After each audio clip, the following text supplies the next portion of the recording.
ভুতুড়ে পুতুল। রমেশ তার ছোট্ট পরিবারের সাথে একটা বাড়িতে আনন্দে বসবাস করত, যেখানে তার স্ত্রী সোনাম আর তার ৮ বছরের মেয়ে থাকত। সোনাম পেন্টিং করতে খুব ভালোবাসত। ওদের বাড়িতে একটা কাজের মেয়ে ছিল। সে জিনিসপত্র কোথাও রেখে ভুলে যেত।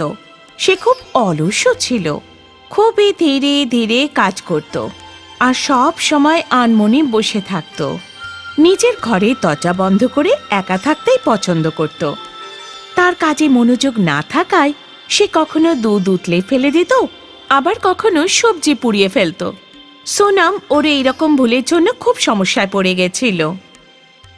একদিন ও বিরক্ত হয়ে কাজের মেয়েটাকে বলল, তুই নিজের হিসেবপত্র মিটিয়ে যা এখান থেকে।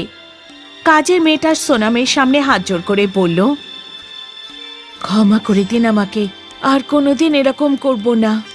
সোনাম কাজের মেয়েটার একটাও কথা শুনল না। ওর হিসেব মিটিয়ে ওকে বাড়ি থেকে বের করে দিল। কাজের মেয়েটা নিজের জিনিসপত্র নিয়ে সেখান থেকে চলে গেল। সোনামের মেয়ে খেলতে খেলতে কাজের মেয়েটার ঘরে চলে গেল। সেখানে ও একটা বড় বাক্স দেখতে পেল।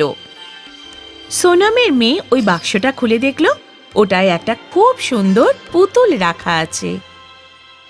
পুতুলটাকে দেখে খুব খুশি হলো। ওটাকে নিয়ে ও নিজের ঘরে খেলতে চলে গেল।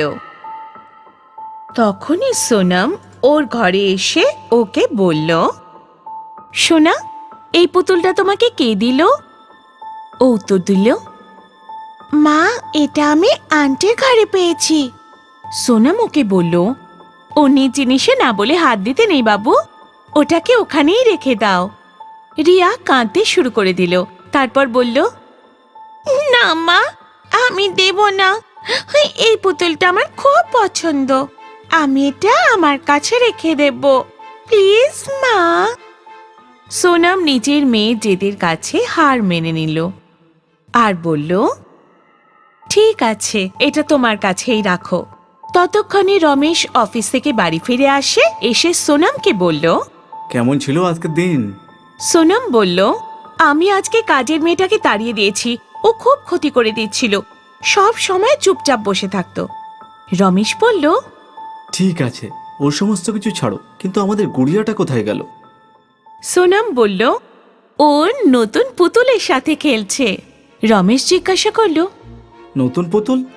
সোনাম উত্তর দিল, হ্যাঁ, নতুন পুতুল।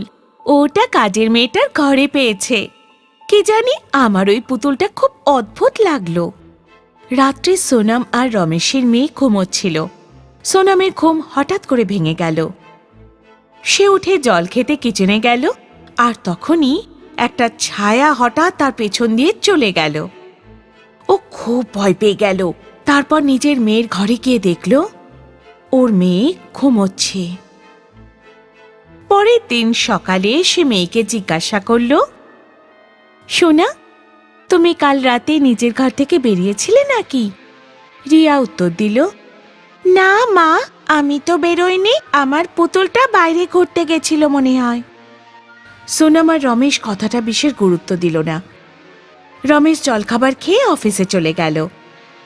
সোনাম ঘরের কাজ সেরে নিজের পেন্টিং করছিল। পেন্টিং করতে করতে হঠাৎ ওর পেন্টিংয়ের ব্রাশটা ভেঙে গেল। তখন ও আরেকটা ব্রাশ আনতে গেল। ব্রাশ নিয়ে ফিরে এসে দেখল ওর করা পেন্টিং কেউ নষ্ট করে দিয়েছে। রেগে গিয়ে ও নিজের মেয়ের ঘরের কাছে গিয়ে বাইরে থেকে শুনতে পেল যেন দুজন মানুষ কথা বলছে। ও ভাবল, মেয়েটা কার সাথে কথা বলছে? সোনাম দরজা খুলে দেখল ওর মেয়ে পুতুলটার সাথে বসে আছে। সোনাম রিয়াকে জিজ্ঞেস করল, এখান থেকে দুজন মানুষের কথার আওয়াজ শোনা যাচ্ছিল। রিয়া বলল, হ্যাঁ মা, আমি আমার পুতুলের সাথে কথা বলছিলাম। সোনাম বলল, রিয়া, তুমি এসব বাজে কথা বলে বন্ধ করো তো, আর চুপচাপ পড়াশোনা করো, যাও। এইসব বলে ও রিয়ার ঘর থেকে চলে এলো। সোনামের কাজ করতে খুব অসুবিধা হচ্ছিল। ও নিজের জন্য একটা নতুন কাজের মেয়ে রাখল। নতুন কাজের মেয়ের নাম ছিল চঞ্চল। ও খুব ভালো কাজ করত। সেটা দেখে সোনাম খুব খুশি হলো। একদিন চঞ্চল রিয়ার ঘর পরিষ্কার করছিল। তখন তার নজর ওই পুতুলটার উপর পড়ল। চঞ্চল বলল, এই পুতুলটা যেন কেমন, খুব অদ্ভুত একটা। এই কথা বলে ও পুতুলটা বেডে রেখে চলে গেল। চঞ্চল দেখতে পেল ওর পেছনে যেন কেউ আসছে। ও পেছন ফিরে দেখল তার পেছনে পুতুলটা দাঁড়িয়ে আছে।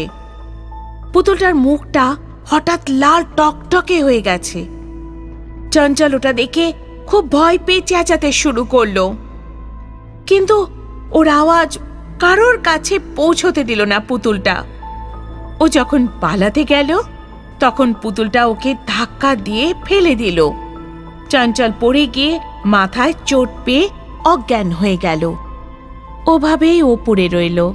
এই সব দেখে সোনাম ভয় পেয়ে গেল। ও তাড়াতাড়ি ওকে হাসপাতালে নিয়ে গেল। চঞ্চলের যখন জ্ঞান ফিরে এলো তখন সোনাম ওকে জিজ্ঞেস করল, চঞ্চল, তুমি কি করে পড়ে গেলে? চঞ্চল সোনামকে সব কথা খুলে বলল। সেই সব শুনে সোনাম হতবাক হয়ে গেল। সোনাম রমেশকে বলল, রমেশ, আমার ওই পুতুলটাকে একদম ঠিক মনে হচ্ছে না। পুতুলটাই চঞ্চলকে ধাক্কা দিয়ে ফেলে দিয়েছে। শুনে রমেশ সোনামকে বলল, তুমিও রিয়ার মতো ছেলে মানুষই করতে শুরু করলে? কোনো পুতুল কি করে কাউকে ধাক্কা দিতে পারে? ওটা একটা খেলনা ছিল। এই কথা বলে রমেশ ওর কথার গুরুত্ব না দিয়ে চলে গেল। একদিন সোনাম পেন্টিং করছিল। তখনই হঠাৎ ওর পেন্টিং বদলে গিয়ে পুতুলটার মতো হয়ে গেল। সেটা দেখে সোনাম ভয় পেয়ে গিয়ে চেঁচাতে শুরু করলো। তখনই রমেশ ওখানে চলে এলো। সেও এইসব দেখে ভয় পেয়ে গেল। ততক্ষণে রিয়াও ওখানে চলে এসেছে। সে পুতুলটাকে বলল, তুমি এসব কি করছো? ওরা আমার মা বাবা। পুতুলটা বলল, আমি তোমাদের সবাইকে মেরে ফেলবো। বলেই ও সোনামের দিকে এগিয়ে যাচ্ছিল। তখন রমেশ রিয়াকে বলল, রিয়া, যাও কিচেনে গিয়ে কেরোসিন তেল নিয়ে এসো, ওর উপর ঢেলে আগুন লাগিয়ে দাও, তাহলে এর হাত থেকে আমরা রেহাই পাবো। রিয়া কেরোসিন তেল এনে ওর ওপর ঢেলে দিয়ে আগুন লাগিয়ে দিল। পুতুলটা জ্বলতে শুরু করলো আর চেঁচাচ্ছিল, রিয়া, তুই আমাকে জ্বালিয়ে দিয়ে ভালো করলি না। আমি তোকে বন্ধু ভেবেছিলাম, আর তুই আমায় পুড়িয়ে দিলি। ধীরে ধীরে পুতুলটা পুড়ে গেল। রমেশ খুব খুশি হলো আর ওরা তিনজন বেঁচে গেল।